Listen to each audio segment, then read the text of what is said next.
Assalamualaikum warahmatullahi wabarakatuh. Alhamdulillah allazi hadana li hadza wa ma kunna linahtadiya laula an hadanallah.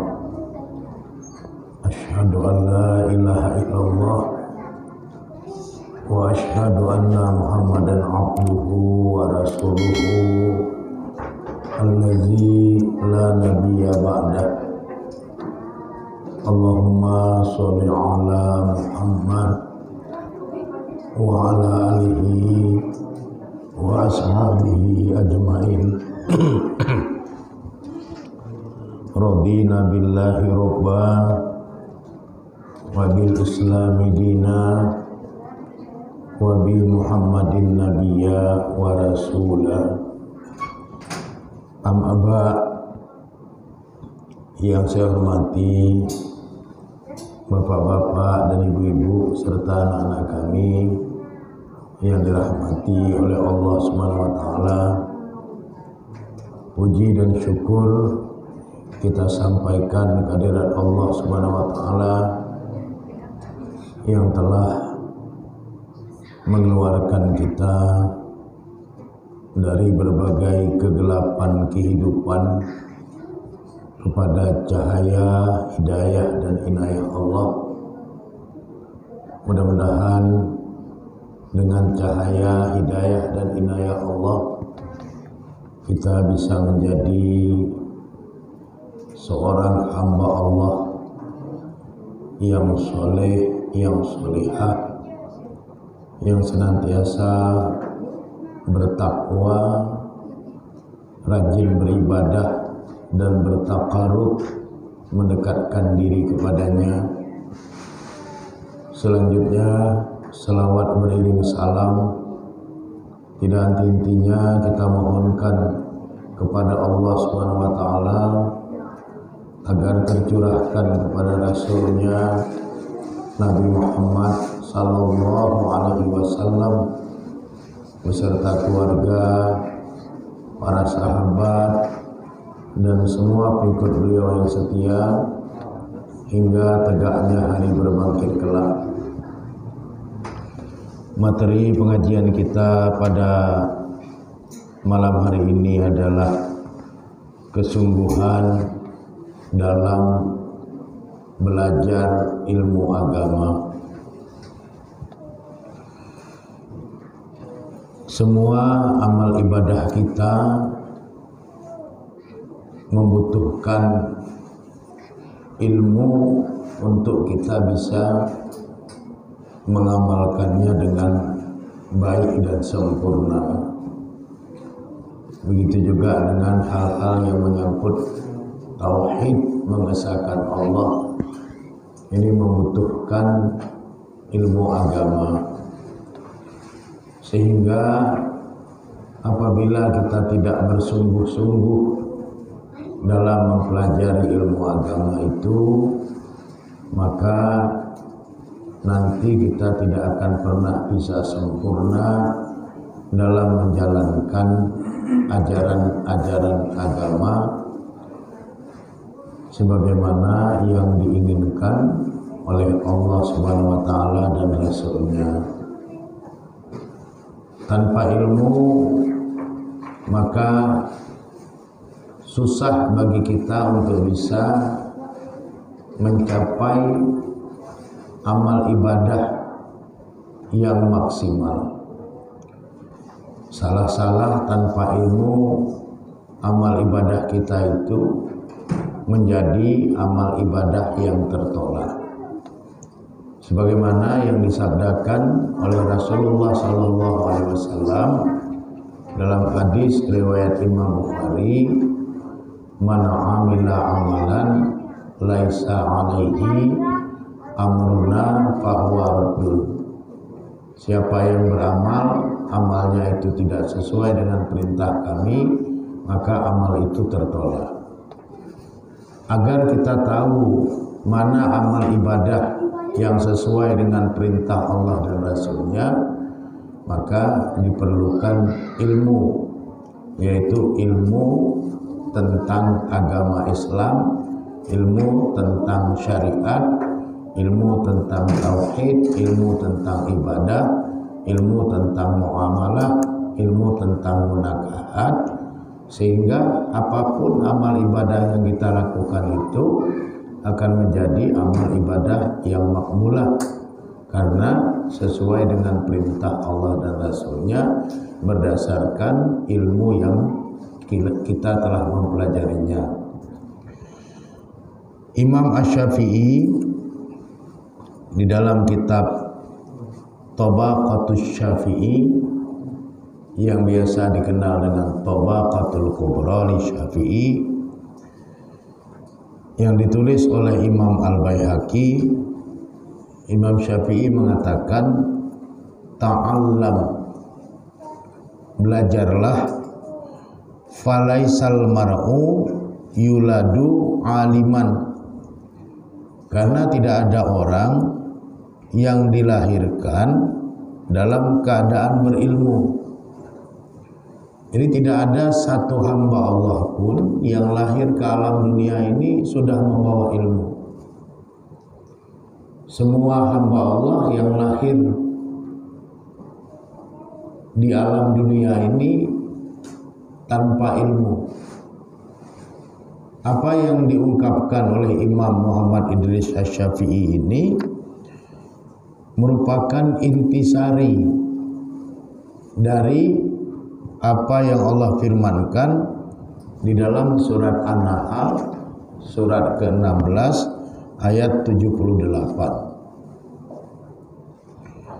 Wallahu akhrajakum min butuni ummahatikum, dan Allah telah mengeluarkan kamu min butuni ummahatikum, dari perut-perut ibu kamu, la ta'lamuna syai'a, dalam kondisi kamu sekalian tidak mengetahui sesuatu apapun. Wa ja'ala lakumus sam'a wal absara wal af'idah la'allakum tashkurun, dan Allah Subhanahu wa taala menjadikan bagi kamu pendengaran, menjadikan bagi kamu penglihatan, menjadikan bagi kamu al-afidah, hati nurani, la'allakum tashkurun, mudah-mudahan kamu bersyukur kepada Allah Subhanahu wa taala. Berdasarkan ayat ini kita diinformasikan oleh Allah Subhanahu wa taala bahwa tidak ada satu hamba Allah pun pada saat dia lahir dari rahim atau perut ibunya itu yang membawa ilmu.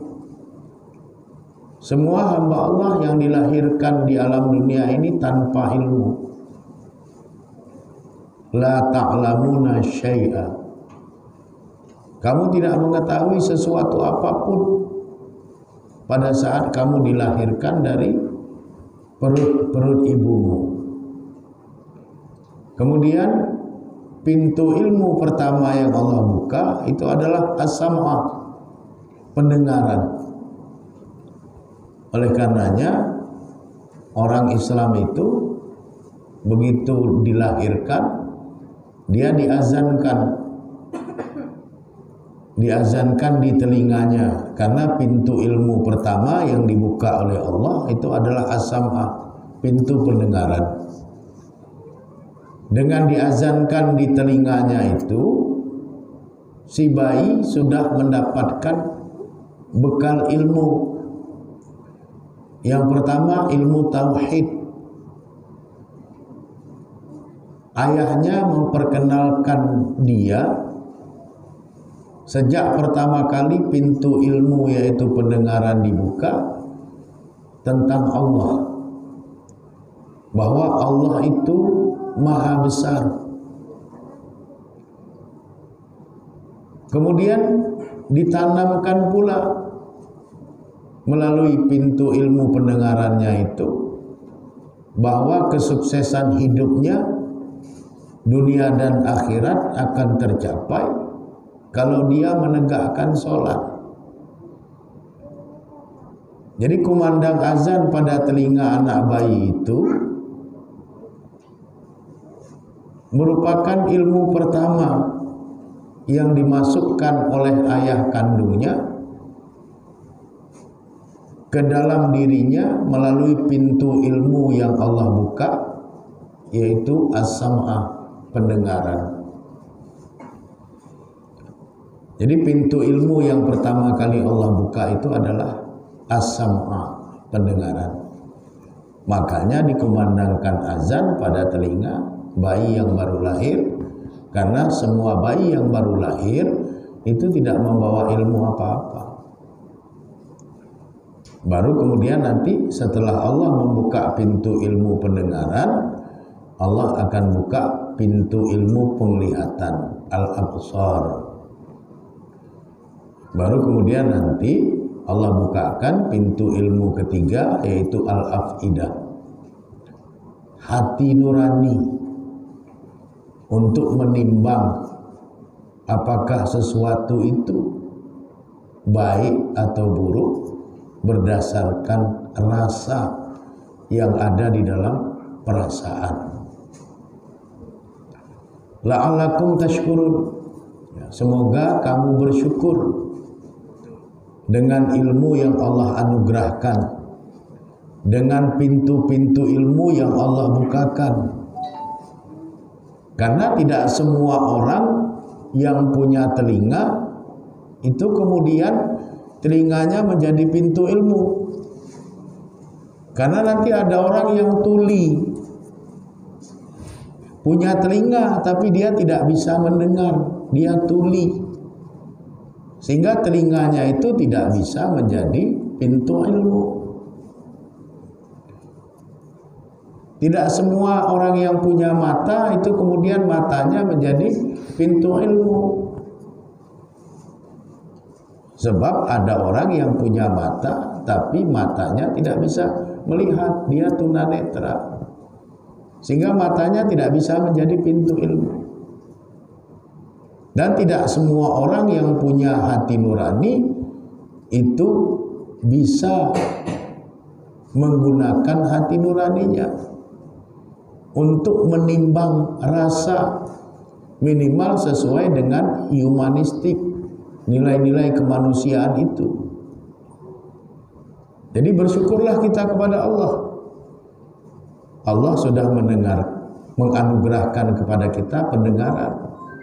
Mudah-mudahan kita menjadi bahagian yang dengan pendengaran itu terbukalah satu pintu ilmu pada kita. Allah menganugerahkan mata kepada kita, bersyukurlah kita. Karena dengan mata kita bisa melihat, sehingga menjadi pintu ilmu kedua bagi kita. Kemudian kita dianugerahi dengan hati nurani, supaya kita bisa merasa-rasa menurut ukuran perasaan, pantas atau tidak pantas, layak atau tidak layak, manusiawi atau tidak.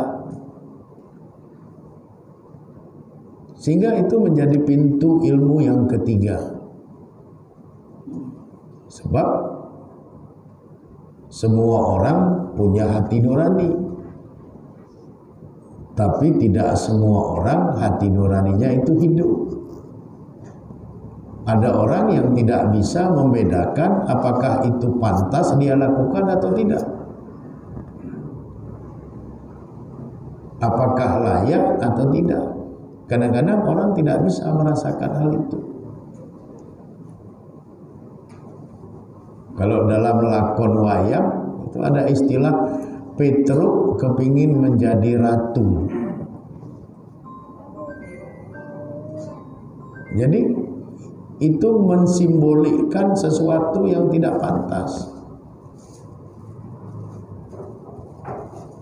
Kadang-kadang orang tidak pantas pun dipaksakan untuk pantas, sehingga akhirnya apa? Hanya menjadi bahan tertawaan orang.